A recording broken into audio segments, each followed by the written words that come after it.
Ayer nos quedamos viendo un tema que era las razones de la encarnación de Jesús, pero yo quiero retomar un tema que quiero que quede muy claro, así que vamos a ponerle ahí como una pregunta: cómo puede Jesús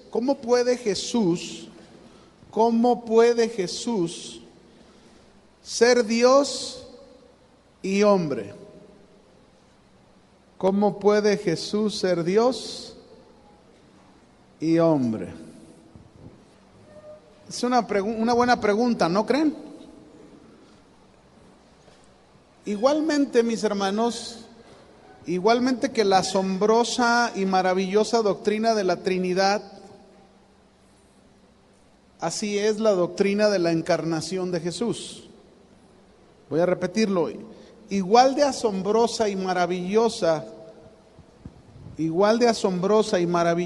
que es la doctrina de la Trinidad, así es la doctrina de la encarnación. Cristo Jesús es Dios y hombre. Cristo Jesús es Dios y hombre, aunque en una persona por siempre. Fíjense, un teólogo dijo esto, escuchen lo que dijo un teólogo. Un teólogo dijo: hay dos misterios por el precio de uno. Hay dos misterios por el precio de uno. ¿Cuáles son esos dos misterios? El de la Trinidad, que es la pluralidad de tres personas en la unidad de un solo Dios. Que ya lo vimos, ¿verdad? ¿Se acuerdan?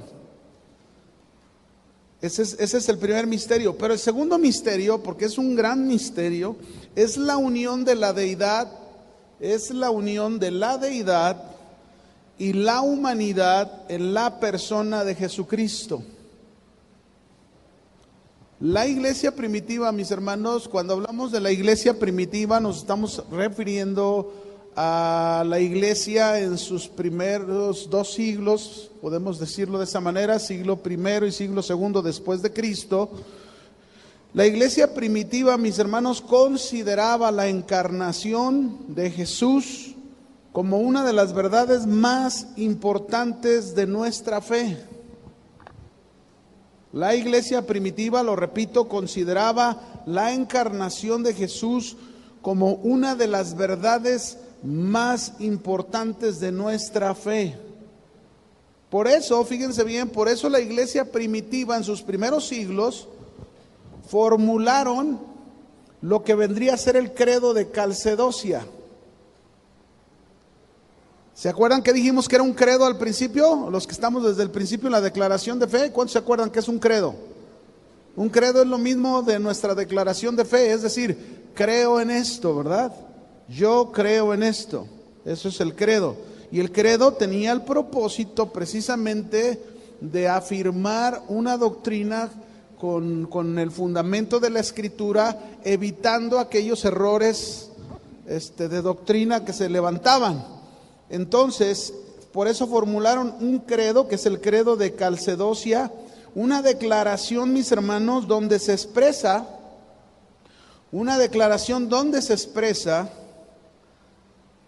lo que debemos creer y lo que no debemos creer acerca de la encarnación.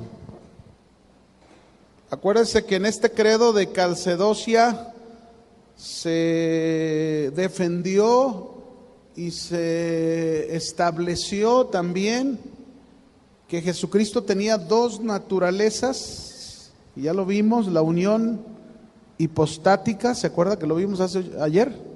¿Sí se acuerdan? Bueno, eso fue lo que se discutió en este concilio y se llegó a afirmar esto. Ahora, en este concilio de Calcedocia, en este credo, se resumió la enseñanza bíblica de la encarnación en estos 5 puntos. La enseñanza de la encarnación de Jesús en estos 5 puntos. El primero, número 1. Jesús tiene 2 naturalezas. Así es como se definió este credo ahí en Calcedocia.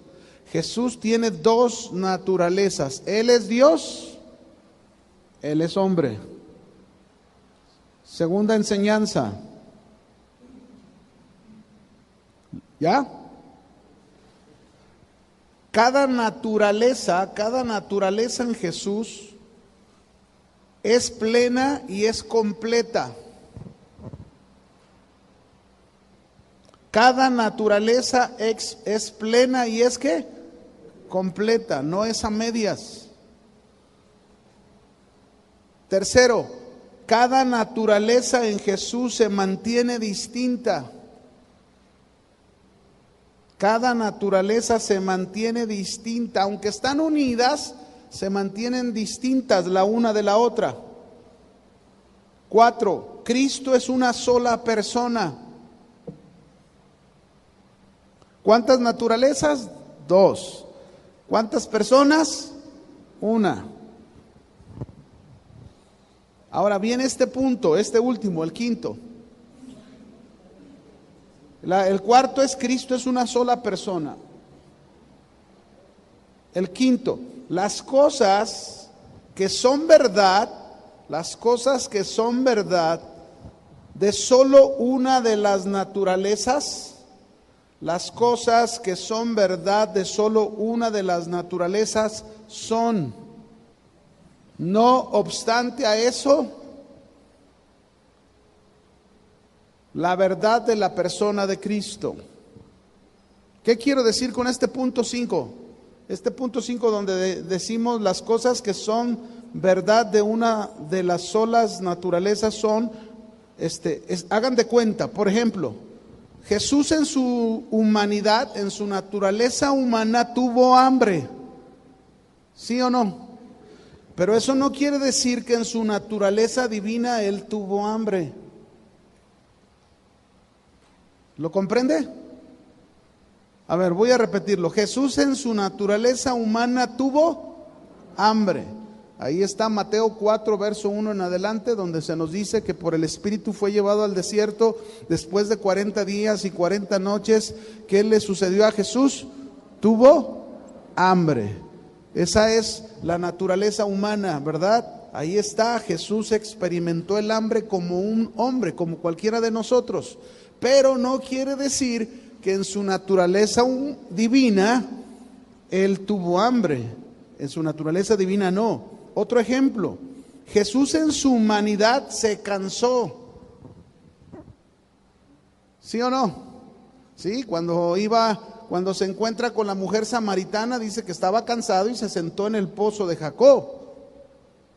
Él estaba cansado. En su humanidad Jesús se cansó. Esa es la naturaleza humana. Pero no así en su naturaleza divina. En su naturaleza divina nunca desfallece. Como Dios, acuérdense que la Biblia nos dice que Dios nunca desfallece, nunca se le acaban las fuerzas. ¿Cuándo se le acaban las fuerzas a Dios? Nunca. Por eso, esto que le estoy poniendo de ejemplo es lo que dice el punto 5. Las cosas que son verdad de solo una de las naturalezas lo son, como lo estamos explicando, ¿no? No obstante, la verdad es que es la persona de Cristo, es solo la persona de Cristo, no son dos personas, es Cristo, la persona de Cristo en esas dos naturalezas.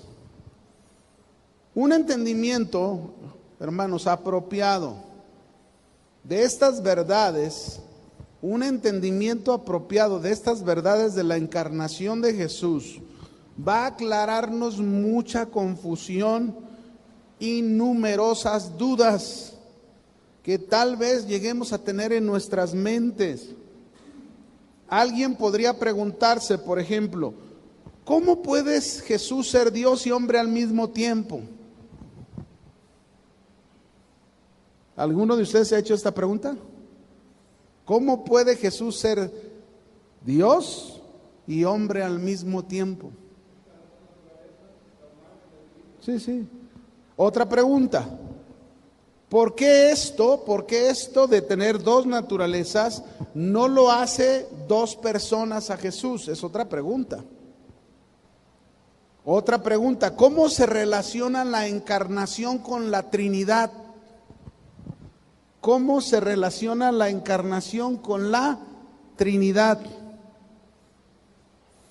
Alguien más preguntaría y diría, ¿cómo pudo Jesús haber tenido hambre y morir cuando estaba en la tierra y aún ser Dios.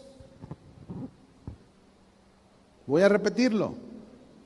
Es otra pregunta. ¿Cómo pudo Jesús haber tenido hambre y morir incluso cuando estaba en la tierra y aún ser Dios? Aquí viene otra pregunta que es importante que entendamos también. ¿Por qué es impreciso decir que Jesús es una parte de Dios? ¿Por qué es impreciso decir que Jesús es una parte de quién? De Dios. Porque si decimos que Jesús es una parte de Dios, mis hermanos, estaríamos diciendo que Jesús es medio Dios, no Dios, completamente. Por eso no podemos decir así. Por eso nosotros debemos afirmar contundentemente que Jesús no es una parte de Dios. Jesús es Dios, completamente Dios, como completamente hombre. Esto es muy importante, por eso quise repetirlo. No podemos tener un pensamiento equivocado respecto a esto de Jesús. Vamos a ver en primera instancia a ese Jesús completamente Dios. Jesús completamente Dios. La Biblia nos enseña que Jesús no es simplemente alguien que se parece a Dios y que está muy cercano a Dios. Jesús, mis hermanos, es el Dios altísimo que tenemos. ¿Cuántos dicen amén? Jesús es el Dios altísimo que tenemos. Tito, capítulo 2, versículo 13, dice así de Jesús. Tito 2, verso 13. A los cristianos les dice, aguardando la esperanza bienaventurada y la manifestación de la gloria de nuestro gran Dios, nuestro gran ¿qué? Dios y Salvador, Cristo Jesús. ¿Cómo le está llamando Tito a Jesús? Nuestro gran Dios. Así debe de ser. Pero también vemos a Tomás, cuando Jesús resucitó en Juan 20, 28, vemos a Tomás hacer esa exclamación a Jesús. Le dice Tomás en Juan 20, 28, dice, Señor mío y Dios mío. ¿Cómo le llamó Tomás a Jesús? Dios mío. En el libro de Hebreos, mis hermanos, el Padre habla de Cristo de esta manera y dice en el libro de Hebreos, pero con respecto al Hijo dice, tu trono, oh Dios, es por los siglos de los siglos. El mismo Padre menciona a Jesús, a Jesucristo, como Dios. Tu trono, oh Dios, es por los siglos de los siglos. Este no lo tengo, pero déjenme ir. Si quieren se los doy ahorita. Es Hebreos 1. No lo tengo anotado, pero ahorita lo anotamos. Hebreos capítulo 1, verso 8. Ahí está. 1:8. ¿Ya lo tiene? Otra forma en que la Biblia enseña que Jesús es Dios es demostrándonos la Escritura que Jesús tiene todos los atributos de Dios. ¿Cuántos atributos? Todos. Vamos a ver algunos ejemplos de esos atributos de Dios. Por ejemplo, Mateo 18, 20. Mueva su Biblia ahí. Mateo capítulo 18, versículo 20. Estamos afirmando la naturaleza divina de Jesús, plenamente Dios es. Mateo 18, versículo 20. ¿Lo tienen? Dice, Jesús está diciéndole a sus discípulos en este versículo, porque donde están 2 o 3 congregados en mi nombre, ahí estoy yo en medio de ellos. Fíjense ¿qué está diciendo Jesús? Ahí estoy yo en medio de ellos. Este es un atributo de Dios. Ahorita vamos a explicarlo cuál es. Mateo 28, 20. Otra expresión de Jesús, Mateo capítulo 28, versículo 20. 28, 20. ¿Lo tienen? ¿Lo tienen? Dice, enseñándoles que guarden todas las cosas que les he mandado. Le está diciendo una orden a sus discípulos y les dice, he aquí yo estoy con vosotros. ¿Cuánto tiempo?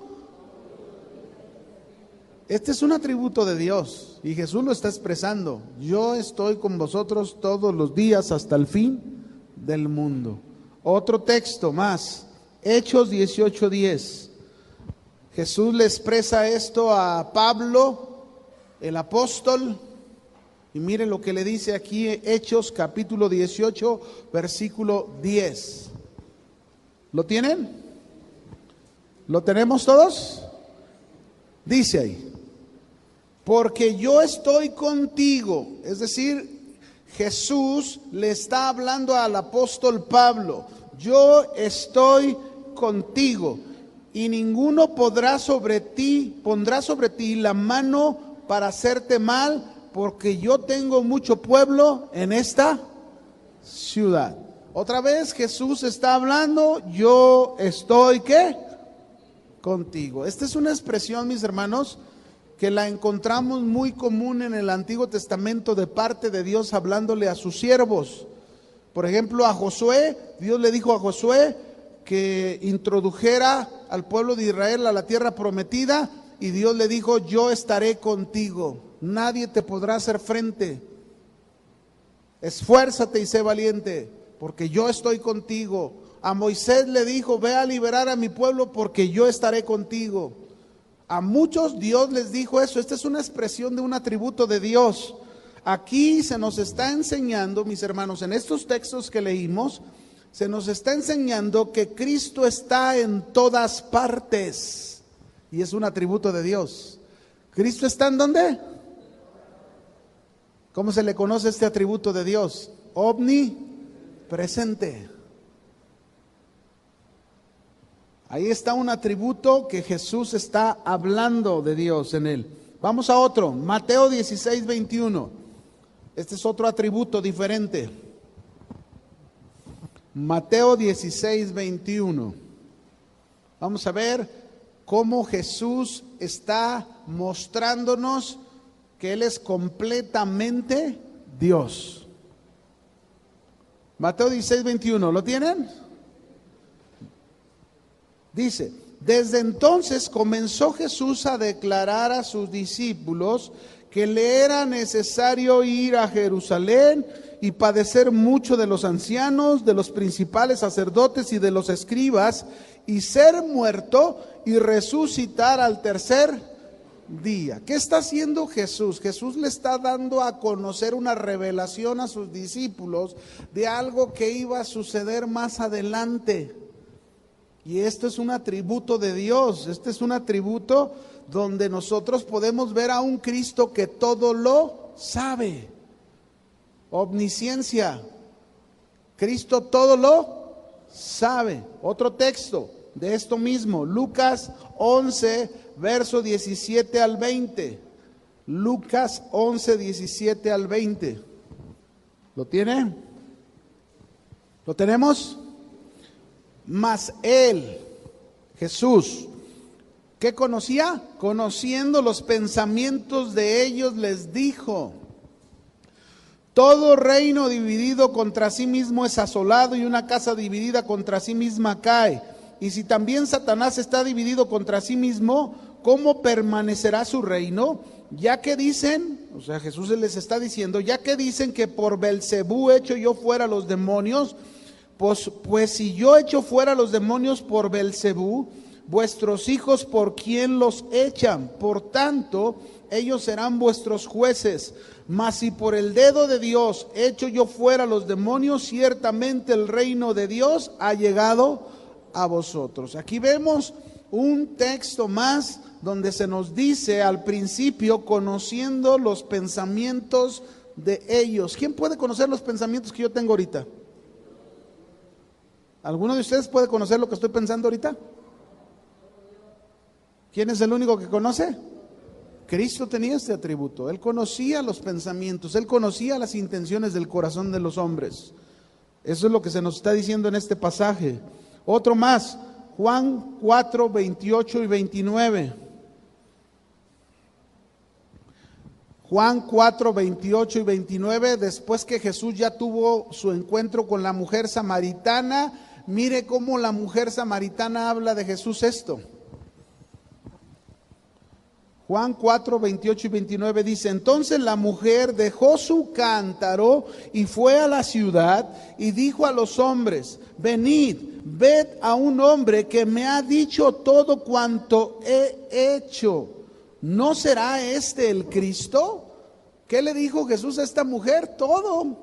Le sacó a la luz todo, ¿verdad? ¿Se acuerda que le dijo: mujer, ve y trae a tu marido? Y ella dijo: no tengo marido. Y le dijo: bien has dicho, porque 5 maridos has tenido y con el que vives ahora no es tu marido, ¿verdad? ¿Cómo supo? ¿Cómo supo? Porque Él tiene este atributo, ¿verdad? Cristo lo sabe todo. Este es otro atributo divino en Jesús, que Él es Dios. Vamos a algo diferente. Mateo 16, verso 8 al 10.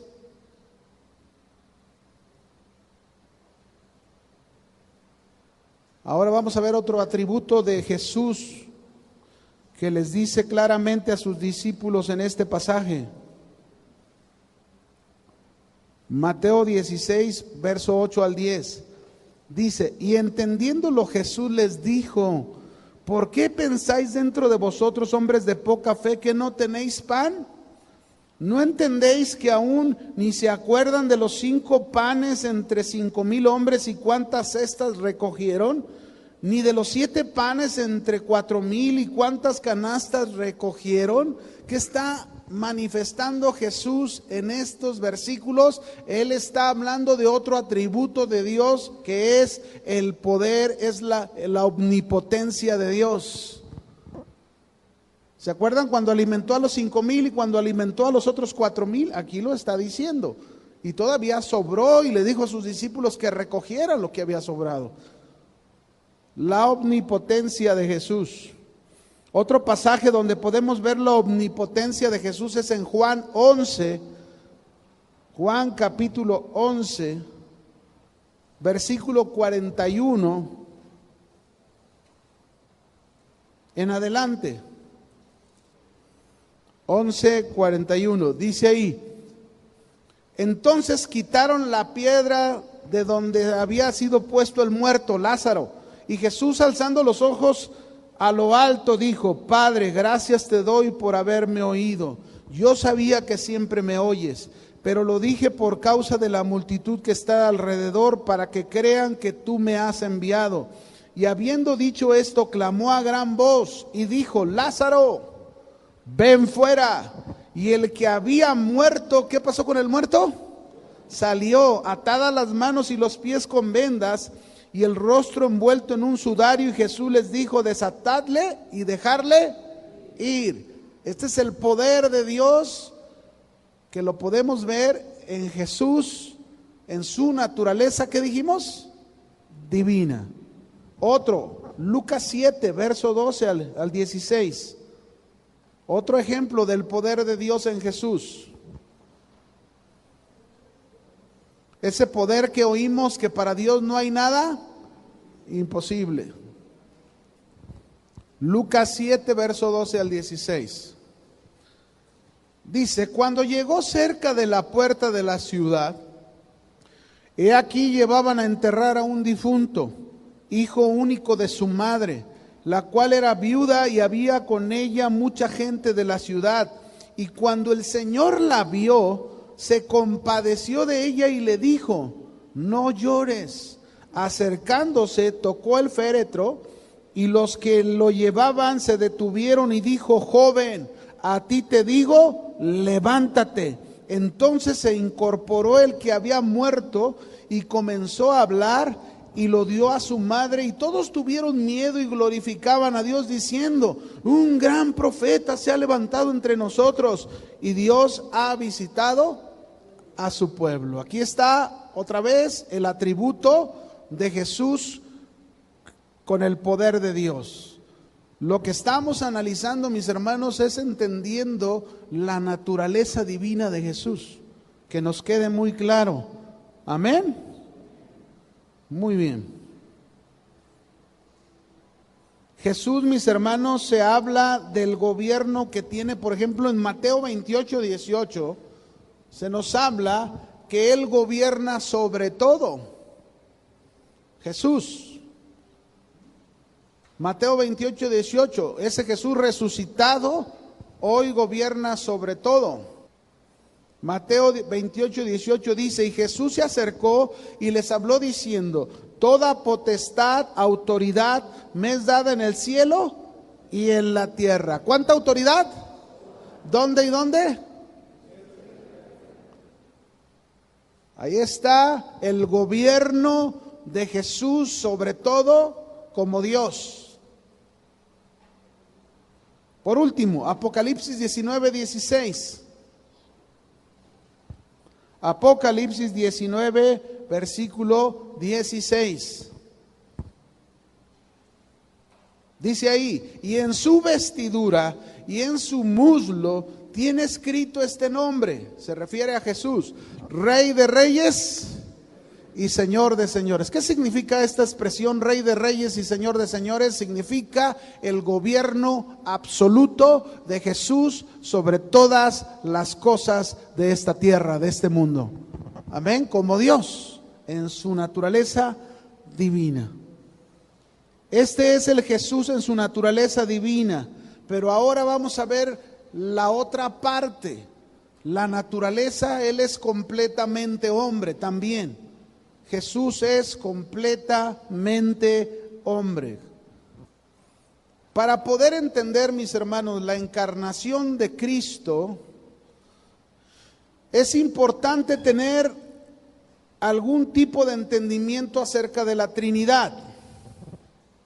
Porque la Trinidad, mis hermanos, nosotros aprendimos que son tres personas en un solo ser que es Dios. ¿Lo recuerda? Eso lo vimos. Que ese Dios es único. No son tres personas distintas, pero no son tres dioses. Es un solo Dios. Ese es un gran misterio, pero así es.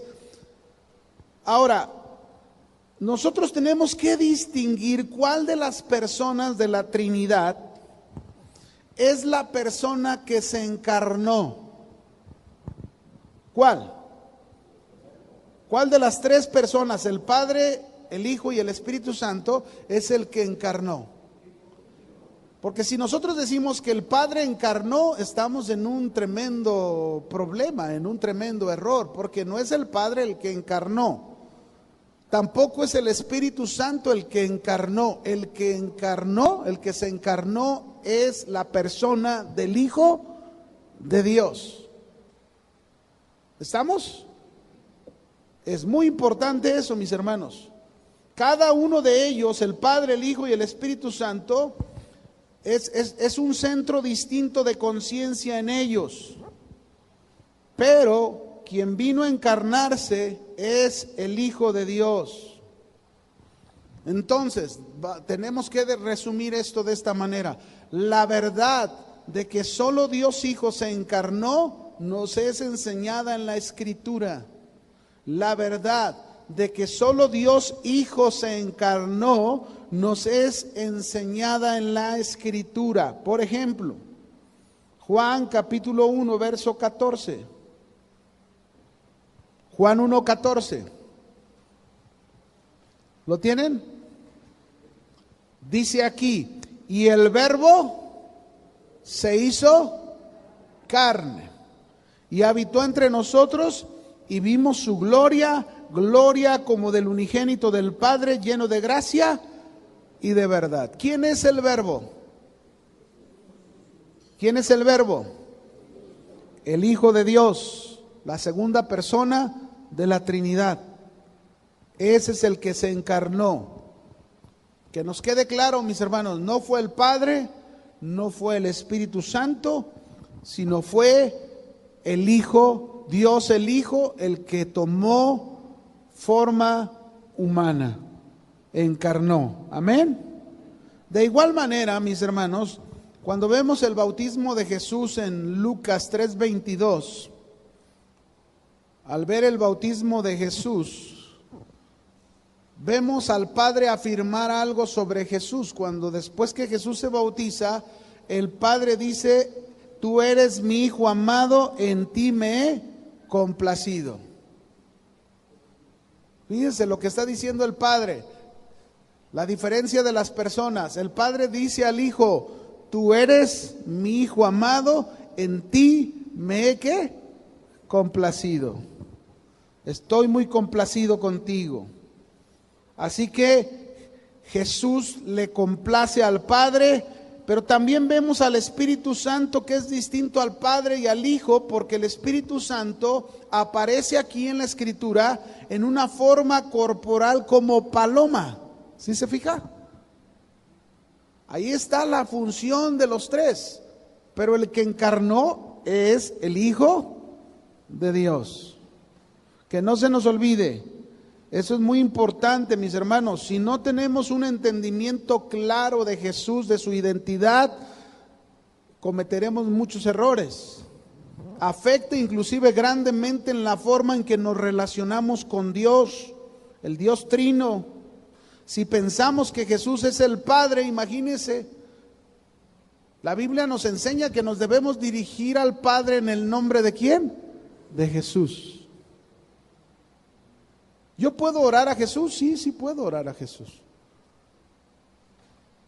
Pero también puedo orar al Padre. El único que en la Biblia no se nos dice que debemos adorarlo o de orar a Él es al Espíritu Santo, porque el Espíritu Santo, aunque es Dios, su función principal es venir al corazón del creyente para ayudar al creyente precisamente a su oración en su relación con Dios. Esa es la función del Espíritu Santo. Y acuérdense que ninguno busca gloria para sí mismo, la gloria es para Dios. Los tres son Dios. Ahora, la humanidad de Jesús es tan importante, mis hermanos, como tan importante es afirmar su divinidad. Juan el apóstol llegó a decir en 1 de Juan 4:2, Juan el apóstol llegó a decir aquí en 1 de Juan capítulo 4, versículo 2. Fíjense qué tan importante es la humanidad de Jesús, que aquí dijo Juan: en esto conoced el Espíritu de Dios. Todo espíritu, aquí la palabra espíritu, cuando dice todo espíritu, se refiere a una persona. Toda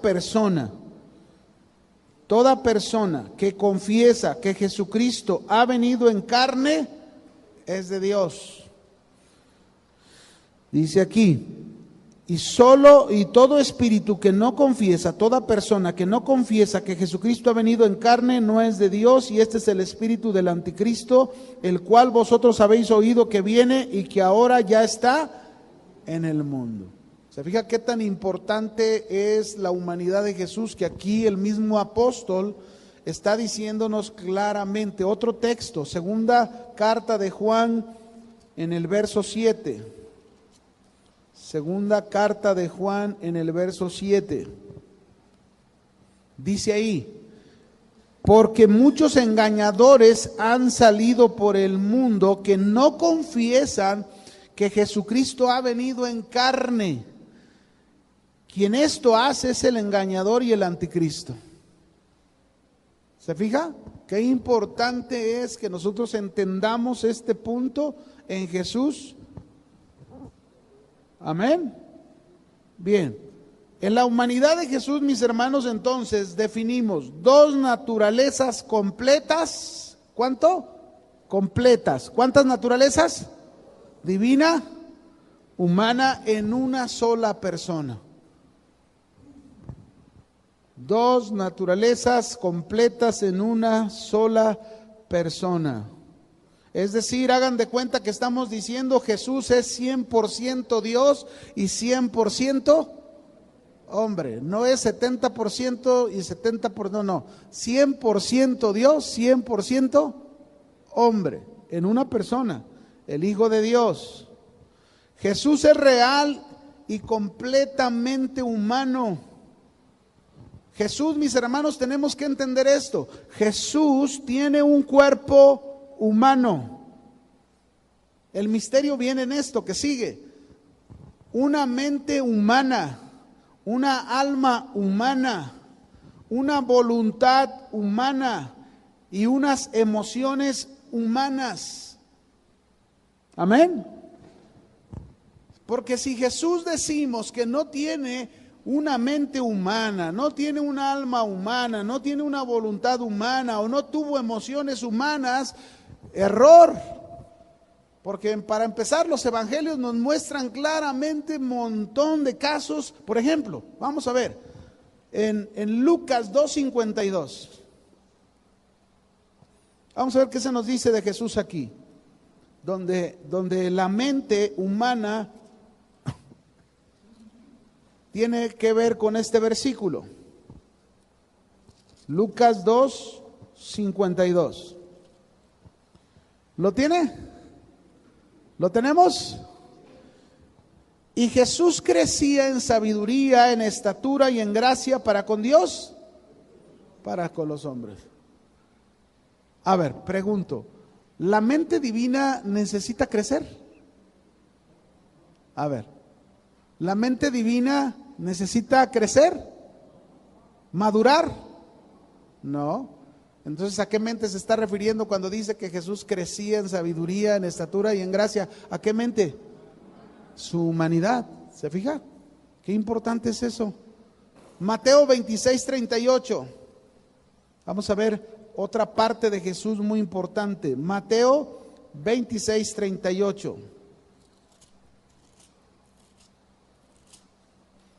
Esto que estamos haciendo es mostrar que Él es completamente hombre, igual que nosotros, pero sin pecado. La diferencia de Jesús es él fue concebido por el Espíritu Santo, así que no nació con la naturaleza pecaminosa que nosotros tenemos.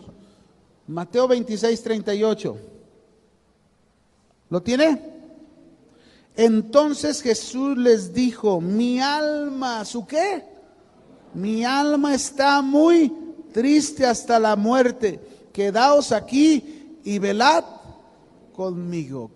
¿Qué tenía Jesús en su humanidad? Una alma. ¿Una qué? Alma. Y en esa parte del alma están los sentimientos. Él estaba triste por lo que venía. Acuérdese que lo que iba a enfrentar Jesús no era cualquier cosa, ¿verdad? Él cargaría el pecado de toda la humanidad. Dice: mi alma está muy, ¿qué? Triste. Así que Jesús tuvo un alma humana, pero también tuvo voluntad humana. Ahí mismo, Mateo 26:42, ahí lo dice. Mateo 26:42. Note la diferencia entre la voluntad divina y la voluntad humana. ¿Lo tiene el verso 42?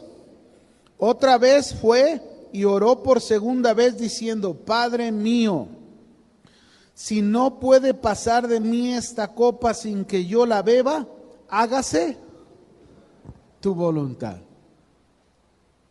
¿Qué voluntad estaba cediendo Jesús aquí?